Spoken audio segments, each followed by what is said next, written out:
New York City, January 31st, 1950. 9:47 p.m. Detective Captain Daniel McCarthy stands in a basement room beneath the 18th Precinct on West 54th Street.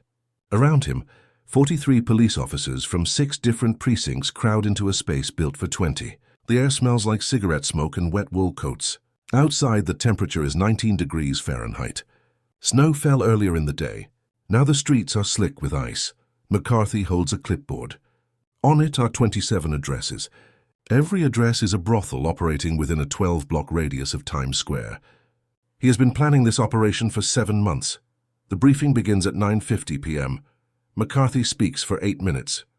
He does not raise his voice. Each team receives one address. Each team has between 2 and 4 officers. They will move simultaneously at 11 p.m. No team moves early. No team waits. Radio silence until the raids begin. The officers leave the basement in groups of 2 or 3. They exit through different doors. Some walk north, some east. They do not speak to each other on the street. At 10:05 p.m., Detective Louis Brennan sits in an unmarked Ford on West 46th Street between 7th and 8th Avenues. His partner, Officer James Halloran, sits beside him. The building across the street is a 4-story brownstone. The windows on the second floor glow yellow. A man in a grey suit enters the building at 10:09 p.m. Another man enters at 10:14 p.m. Both men wear hats. Neither looks at the police car. The brothel on West 46th Street is called the Mansfield Club. It has operated for 6 years. The madam is a woman named Evelyn Carter, age 41. She employs 11 women. The rooms rent by the hour. A standard session costs $15. The club sees between 30 and 50 clients per night. Most are businessmen. Some are politicians. Some are off-duty police officers.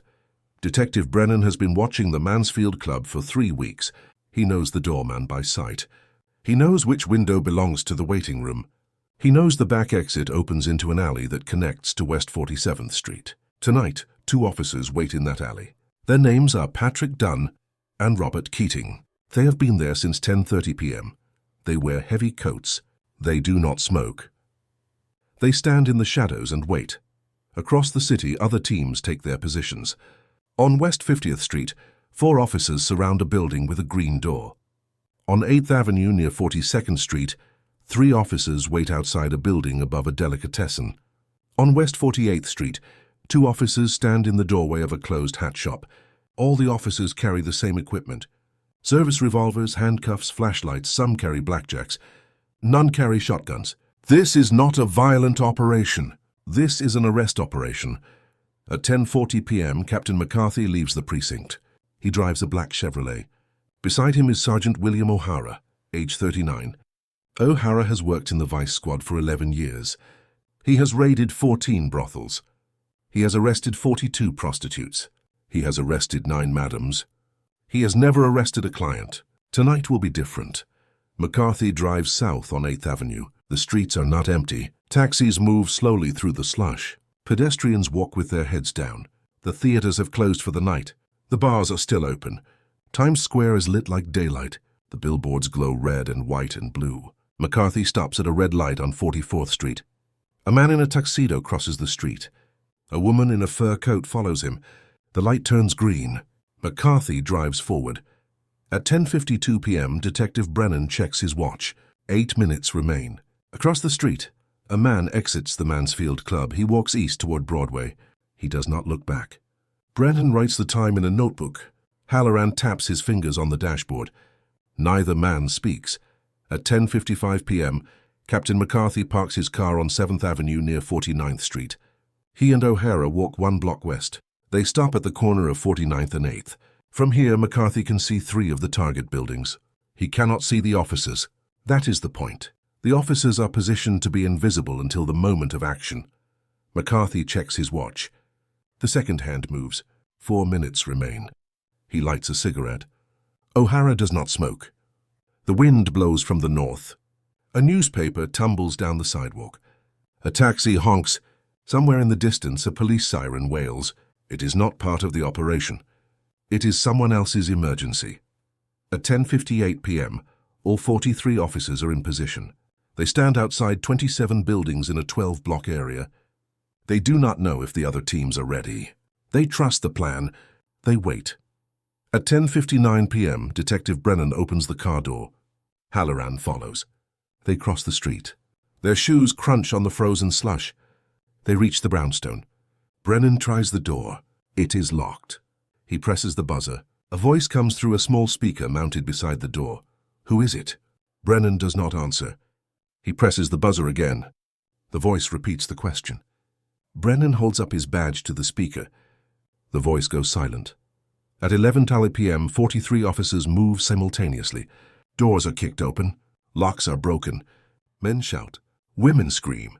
In some buildings, clients try to escape through windows.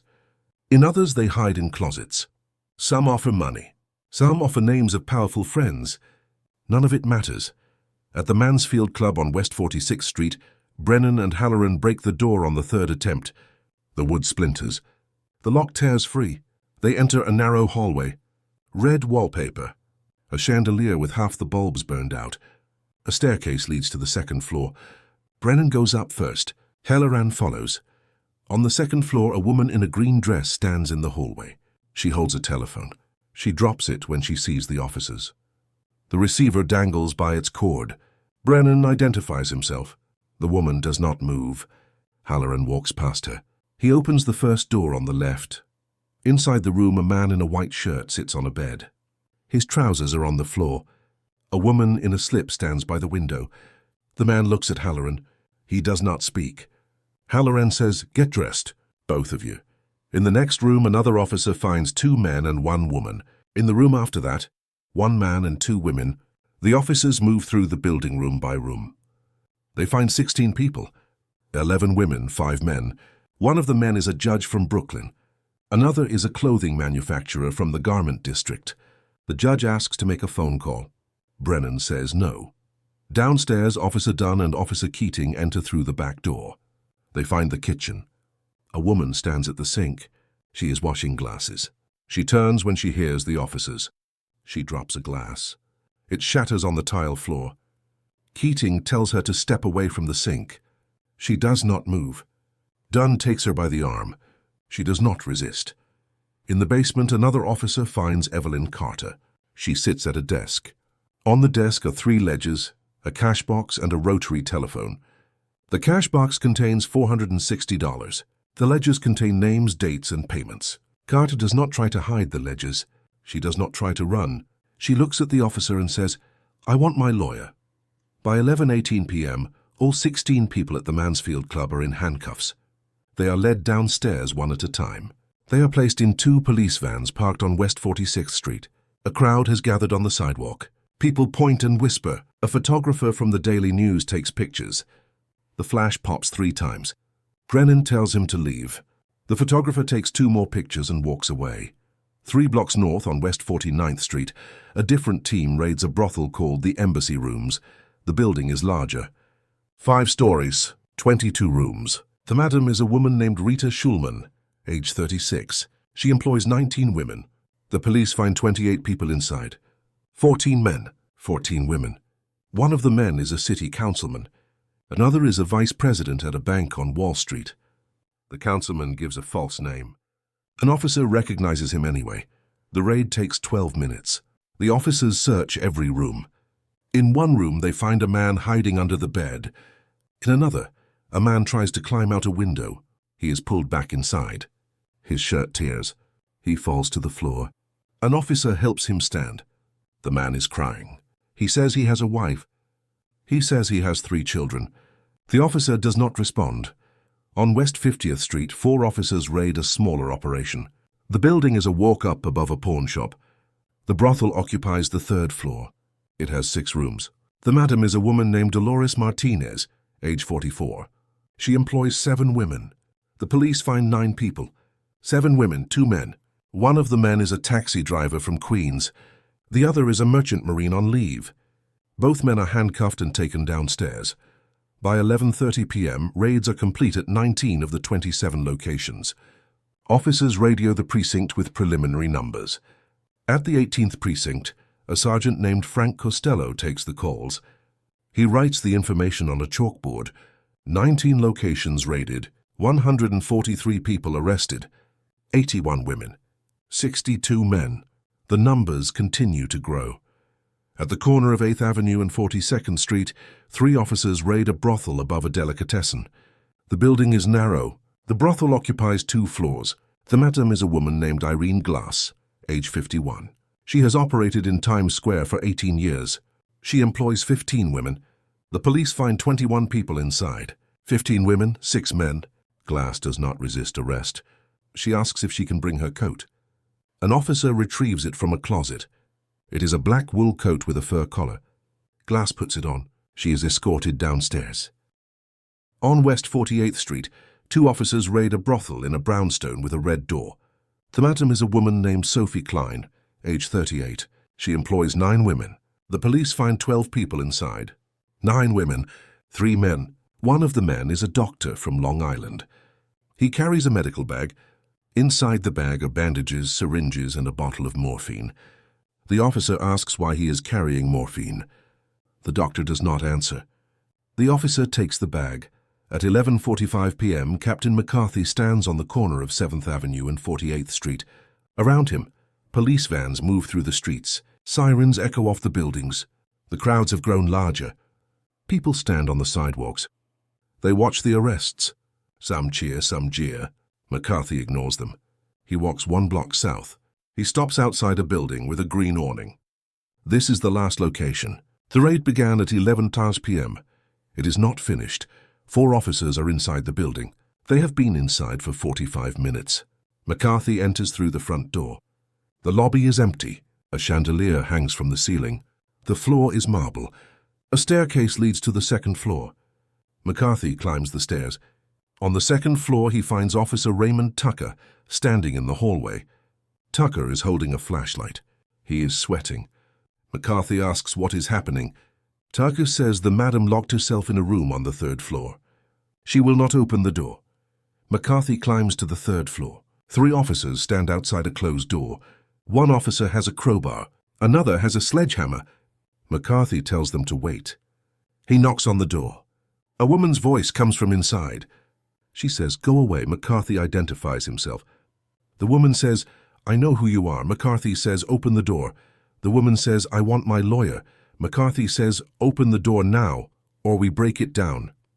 There is silence, and then the sound of a lock turning. The door opens. A woman stands in the doorway. She is wearing a black dress. Her hair is grey. Her name is Helen Morrison, age 53. She has operated this brothel for 12 years. She employs 13 women. She does not look at McCarthy. She looks at the floor. McCarthy says, "You're under arrest." Morrison nods. She steps into the hallway. An officer handcuffs her. She is led downstairs. McCarthy enters the room where Morrison was hiding. It is an office, a desk, a filing cabinet, a safe. The safe is open. Inside are stacks of cash. McCarthy counts it. $7,200. He places the money in an evidence bag. By midnight, all 27 raids are complete. The arrests are processed at 6 different precincts. The women are separated from the men. The women are taken to the Women's House of Detention on Greenwich Avenue. The men are taken to various holding cells throughout Manhattan. The madams are taken to the Tombs, the city jail on Center Street. At the 18th precinct, Sergeant Costello updates the chalkboard. Total arrests, 207 people. 129 women. 78 men. The men include 3 judges, 5 lawyers, 2 doctors, 1 city councilman, 1 state senator, and 1 deputy mayor. The deputy mayor's name is Charles Whitman, age 47. He has been in office for 2 years. He is married.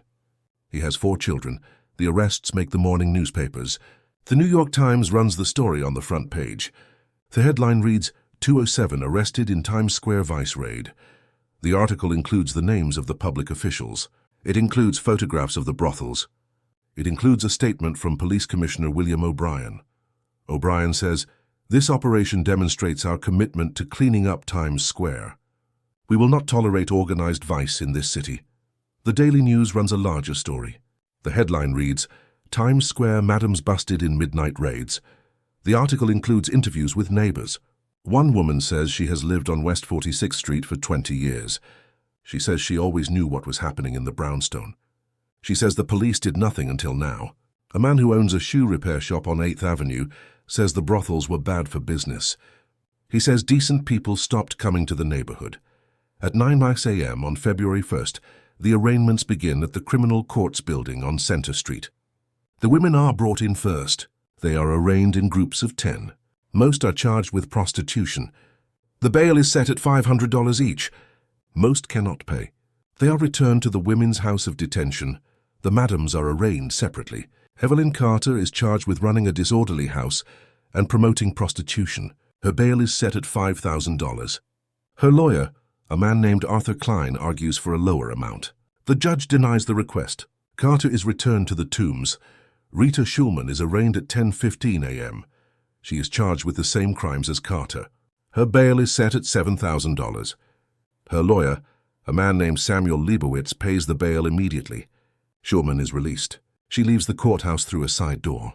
A photographer from the Herald Tribune takes her picture. She covers her face with her hand. Helen Morrison is arraigned at 11:10 a.m. She is charged with running a disorderly house, promoting prostitution, and possession of unregistered income. The last charge comes from the $7,000 found in her safe. Morrison's lawyer argues that the money is legitimate business income. The prosecutor says there is no record of Morrison paying taxes on that income. The judge sets bail at $10,000. Morrison's lawyer pays it. She's released at 11:45 a.m. The male clients are arraigned separately. Both are charged with patronizing a prostitute, a misdemeanor. The bail is set at $250 each. Most pay immediately. They are released within hours. They leave through back exits.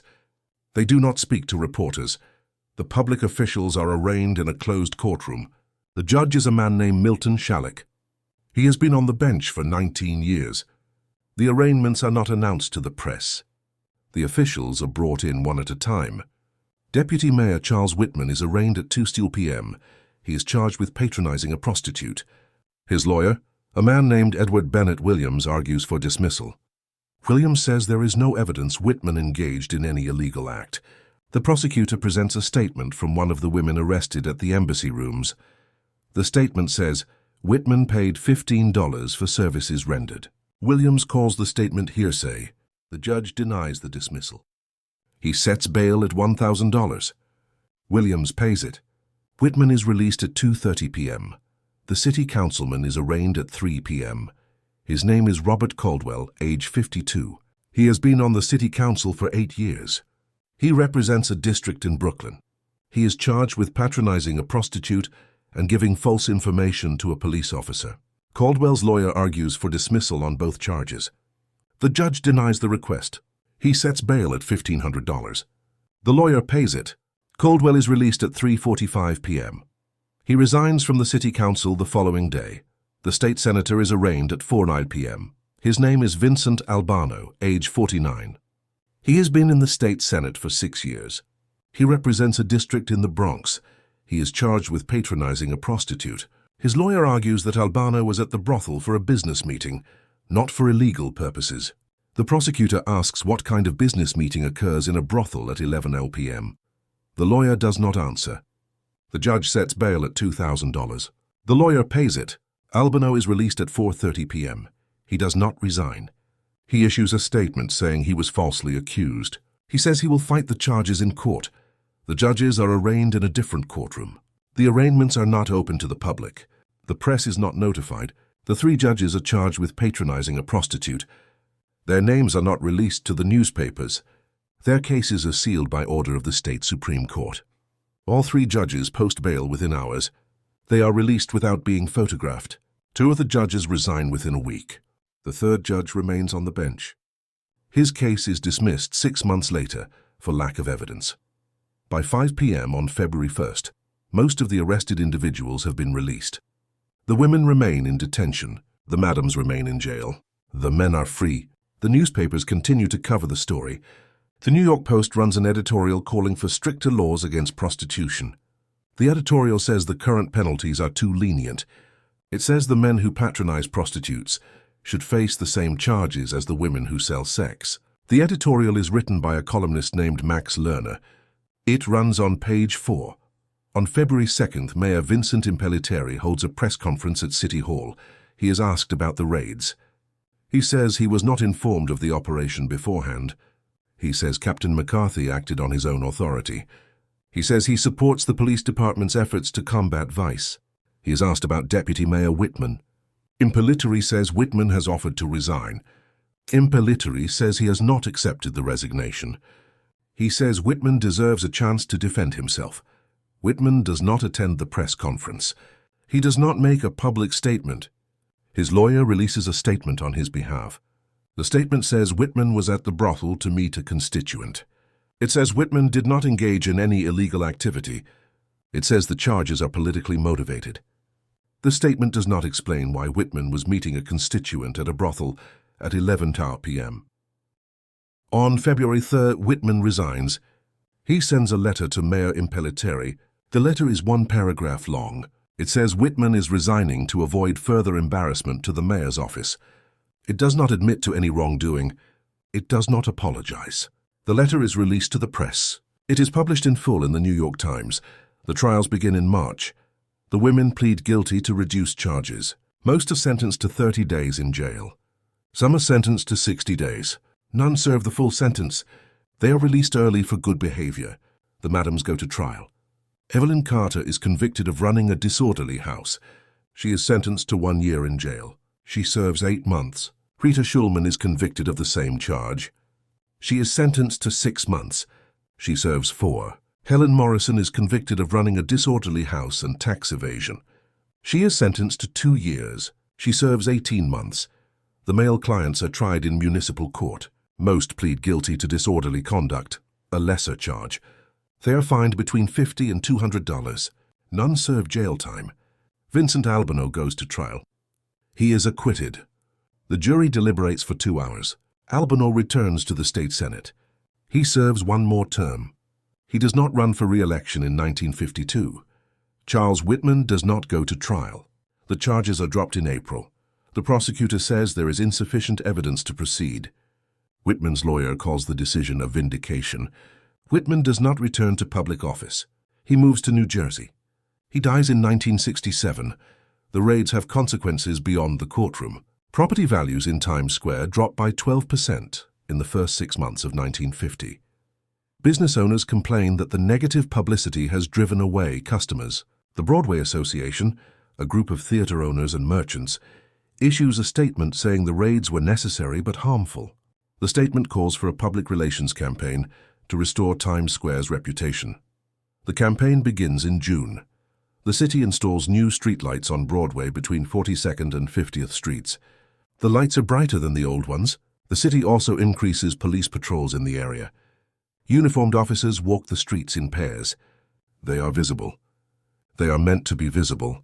The goal is to make Times Square feel safer. The brothels do not reopen. The buildings are sold or leased to legitimate businesses. The brownstone on West 46th Street becomes a rooming house. The building on West 49th Street becomes an office building. The building on West 50th Street is demolished. A parking lot takes its place. Some of the women arrested in the raids leave New York, others remain. A few return to prostitution. They work on the streets instead of in brothels. They are arrested again. The cycle continues. Captain Daniel McCarthy is promoted to Deputy Inspector in July. He is assigned to the Narcotics Bureau. He does not speak publicly about the raids. He retires in 1955. He dies in 1971 at the age of 67. His obituary in the New York Times mentions the raids in 1 sentence. It says McCarthy led a major vice operation in Times Square in 1950. Detective Louis Brennan remains in the vice squad. He participates in 4 more raids between 1950 and 1953. He retires in 1954. He moves to Florida. He dies in 1982. Sergeant William O'Hara is promoted to lieutenant in 1951. He is assigned to the Detective Bureau. He retires in 1960. He dies in 1978. The women who were arrested in the raids do not receive obituaries. Their names do not appear in history books. They are forgotten. The brothels they worked in are forgotten. The buildings that housed those brothels are forgotten or destroyed. Times Square changes. It becomes cleaner. It becomes safer. It also becomes less interesting. The raids are studied in police academies. They are cited as an example of effective law enforcement. Textbooks describe the coordination required to raid 27 locations simultaneously. They describe the planning. They describe the execution. They do not describe the people who were arrested. They do not describe the lives that were disrupted. They describe the operation as a success. Historians who write about Times Square mention the raids briefly. They focus on the transformation of the neighborhood. They describe how Times Square moved from a center of vice to a center of tourism. They describe the decline of the adult theaters and the rise of the Disney store. They do not describe the night of January 31st, 1950. They do not describe the 43 officers who stood in the cold and waited for 11 p.m. They do not describe the women who were led out of buildings in handcuffs. They do not describe the men who covered their faces and climbed into police vans. The records of the arrests are stored in boxes in a warehouse in Queens. The boxes are labeled with case numbers. The boxes contain arrest reports, court transcripts, photographs, and evidence logs. The boxes are not digitized. They are not accessible to the public. They sit in the warehouse. They gather dust. In 1995, a graduate student at Columbia University requests access to the records. She is writing a dissertation about prostitution in New York in the mid-20th century. She is told the records are sealed. She files a Freedom of Information Act request. The request is denied. The reason given is that the records contain the names of individuals who were never convicted. The student appeals the decision. The appeal is denied. She completes her dissertation without access to the records. In 2003, the warehouse in Queens is damaged by a fire. The fire starts in an electrical panel. It spreads to the storage area. Firefighters arrive within minutes. They extinguish the fire before it spreads to the entire building. Some of the boxes are damaged. Some are destroyed. The boxes containing the records from the January 31st, 1950 raids are among those destroyed. The city issues a statement saying the fire was accidental. The statement does not mention which records were lost. The people who remember the raids are old or dead. The police officers are dead. The women are dead. The madams are dead. The clients are dead. The only record of the night is in newspaper archives and in the memories of a few elderly New Yorkers who were children in 1950. They remember their parents talking about the raids. They remember the headlines. They do not remember the details. Times Square today does not resemble Times Square in 1950. The theaters remain. The lights remain. Everything else has changed. The buildings have been renovated or replaced. The businesses have changed. The people have changed. The brownstone on West 46th Street is gone. A hotel stands in its place. The building on West 49th Street is an office tower. The building on West 50th Street is still a parking lot. On January 31st, 2025, no one in Times Square will remember what happened 75 years earlier. No plaques mark the locations. No ceremonies commemorate the raids. The night Times Square went silent is not part of the official history. It is a footnote. It is a forgotten chapter. It is the story of one night when 43 police officers raided 27 brothels and arrested 207 people and changed nothing and everything at the same time. The last woman arrested in the raids died in 1998. Her name was Dorothy Sullivan. She was 23 years old on the night of January 31st, 1950. She was arrested at the Mansfield Club on West 46th Street. She served 30 days in jail. She was released in March. She left New York. She moved to California. She married. She had 3 children. She worked as a secretary. She never told her family about the arrest. She never returned to New York. She died in a hospital in San Diego. Her obituary did not mention the arrest. It described her as a loving mother and grandmother. The last police officer involved in the raids died in 2006. His name was Patrick Dunn. He was 26 years old on the night of January 31st, 1950. He was one of the officers who waited in the alley behind the Mansfield Club. He arrested 4 women that night. He testified in court twice. He remained with the police department until 1970. He retired as a sergeant. He moved to Long Island. He died in a nursing home in Riverhead. His obituary mentioned his service with the NYPD. It did not mention the raids. The city moved forward. The neighborhood changed. The people changed. The memory faded. Within 10 years, the raids were rarely mentioned. Within 20 years, they were forgotten. Within 50 years, they were lost. The nighttime square went silent, became one of 1,000 nights that shaped the city, and then disappeared into the past, erased by time, buried by progress, remembered by no one.